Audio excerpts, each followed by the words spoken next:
ನಮಸ್ಕಾರ ಸ್ನೇಹಿತರೆ, welcome to ಕರಾವಳಿ ಮನೆ ಅಡುಗೆ.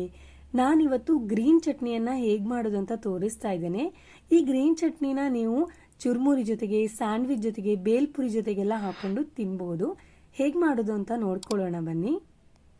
ಸ್ವಲ್ಪ ಕೊತ್ತಂಬರಿ ಸೊಪ್ಪನ್ನು ಕಟ್ ಮಾಡಿ ಇಟ್ಕೊಂಡಿದ್ದೇನೆ, ಸ್ವಲ್ಪ ಹಸಿಮೆಣಸು, ಒಂದು 4 ಎಸಳು ಬೆಳ್ಳುಳ್ಳಿ, ಚಿಕ್ಕ ತುಂಡು ಶುಂಠಿ,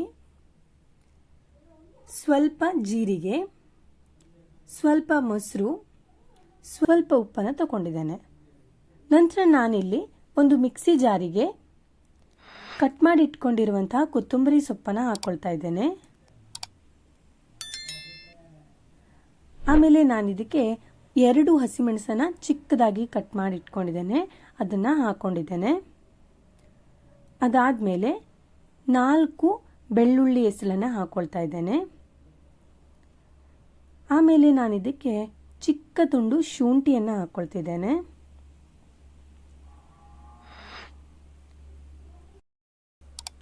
ನಂತರ ನಾನು ಇದಕ್ಕೆ ಜೀರಿಗೆಯನ್ನು ಹುರಿದಿಟ್ಕೊಂಡಿರೋದು ಅದನ್ನು ಹಾಕ್ಕೊಳ್ಬೇಕು.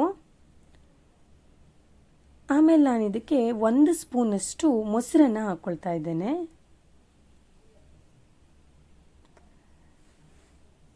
ಸ್ವಲ್ಪ ಉಪ್ಪನ್ನು ಹಾಕ್ಕೊಳ್ತಾ ಇದ್ದೇನೆ.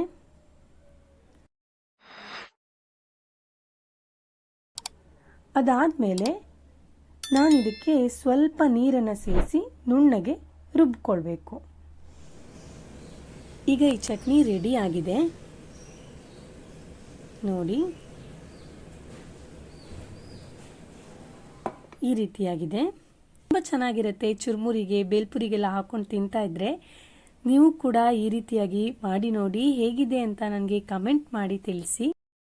ಈ ವಿಡಿಯೋ ಇಷ್ಟ ಆದರೆ ಲೈಕ್ ಮಾಡಿ, ಶೇರ್ ಮಾಡಿ, ಸಬ್ಸ್ಕ್ರೈಬ್ ಮಾಡೋದನ್ನು ಮರಿಬೇಡಿ. Thank you for watching.